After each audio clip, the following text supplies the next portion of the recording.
42 voyages dans le désert. Pourquoi 42 voyages dans le désert? Pourquoi 42 stations? À quoi ça sert une station? Et est-ce qu'en Kabbalah, on connaît ce chiffre 42? La réponse, elle est en effet.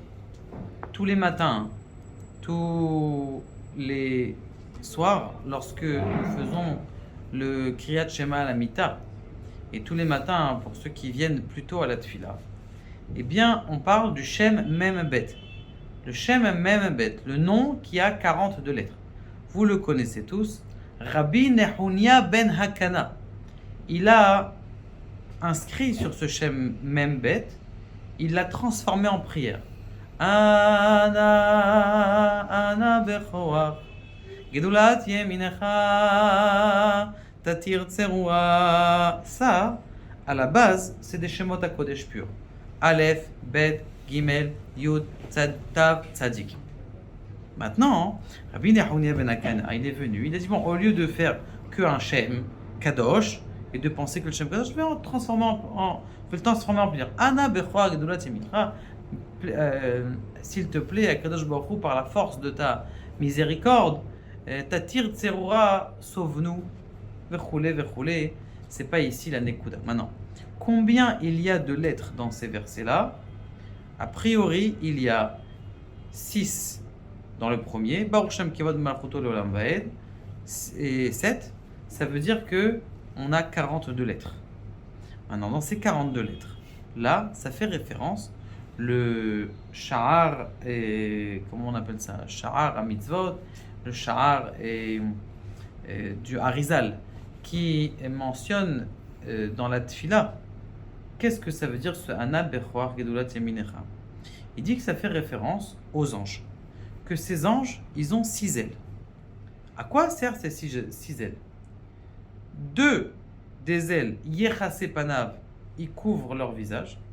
Shtaim Yechase Raglav, 2 pour couvrir leurs pieds qui sont cachés, et 2 Yerofef, avec quoi il va voler. Donc 4 ailes pour cacher et 2 ailes pour voler. À quoi ils ont besoin des ailes, les anges, pour voler? Et à quoi ça sert Bichal de mentionner ces anges-là? Il nous explique le Harizal, Rav Chaim Vital, dans son livre Sha'ar HaKavanot, au début. Il dit comme ça que le Shem Mem Bet est un Shem de rigueur qui est là parce que on croit que la rigueur c'est pas bien, mais regardez comment est-ce que la rigueur c'est bien. Kadosh Baruch Hu dans le monde, pour se connecter avec nous, il se connecte avec de la lumière.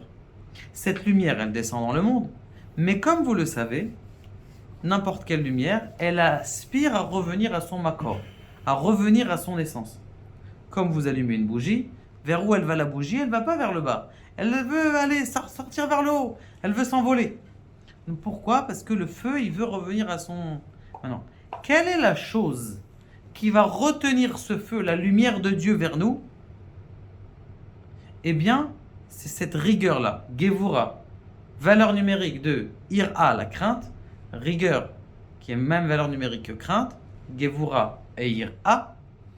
Et grâce à ça, on arrive à attraper dans ce monde-là la lumière d'Akadosh Baruch Hu et la laisser avec nous. Attention, peut-être qu'elle peut tomber plus bas. Alors oui, elle peut aussi tomber plus bas. Et que là, Ana Bechoar Gedulat Yeminecha, elle vient attraper la lumière d'Akadosh Baruch Hu pour ne pas qu'elle s'en va et pour ne pas qu'elle tombe trop bas. Ça, c'est le Shem Mem Bet. Maintenant, quel rapport avec les 42 étapes qu'il y a dans le désert? On s'arrête, restez là, on reste là 22 jours. Ah, il y a des fois, ça a duré quelques jours. Mais on l'appelle celle-là Divla Taima. Celle-là, on l'appelle Yotvata. Celle-là, on l'appelle Midbar Sin. Pourquoi? Parce qu'à chaque étape, il y a une raison d'avoir un moment de capter cette lumière et de capter cette lumière pour pas qu'elle tombe trop bas et pour pas qu'elle s'élève plus haut. Est-ce que vous êtes au courant qu'avant la création du monde, il y avait 974 mondes? Vous vous rappelez? 974, Tad Ka'ad, génération, soit 974 générations avant la création du monde. Mais Akadosh Baruch Hu, il a créé 974 mondes, il les a détruits. Pourquoi ils ont été détruits? Parce que ces mondes, ils ont été faits d'une telle rapidité qu'ils n'ont pas tenu. Il y a plein d'autres raisons, mais qu'ils n'ont pas tenu. Maintenant, qu'est-ce qu'il a dit à Kadosh Baruch Hu? On va faire un monde, qu'on va faire, mais que ce monde, il va prendre du temps. Et comme il va prendre du temps, il va avoir une sorte de kiyum, c'est-à-dire il va avoir une sorte